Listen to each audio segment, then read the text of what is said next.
हेर्नुहोस् आमालाई एकदम जटिल समस्या छ उहाँलाई हार्ट एट्याक भएको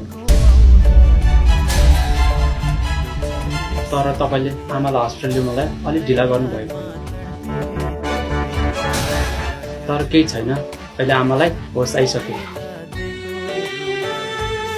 यदि तपाईँले धेरै ढिला गर्नुभएको थियो भने आमाको ज्यान बचाउन धेरै गाह्रो पर्थ्यो अब आमालाई कुनै किसिमको तनाव नदिई राख्नु पर्छ यदि फेरि यस्तै घटना दोहोरियो भने हामी बचाउन सक्दैनौँ धेरै हामीले कोसिस गरेर बचाउन सफल भयौँ डाक्टर साहब हामी त छोरी ज्वाइँ हो उहाँको 3-3वटा छोरा बुहारीहरू छन् तर के गर्नु कसैले वास्तै गर्दैनन् त्यो तपाईँको घरको कुरा हो घरमै मिलाउनुहोस् तर आमालाई सधैँ खुसी राख्ने प्रार्थना गर्नु होला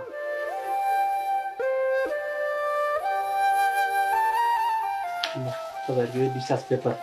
अब तपाईँको बिरामी तपाईँ लिएर जान सक्नुहुन्छ हस् डाक्टर साहब बिरामी ख्याल गर्नु होला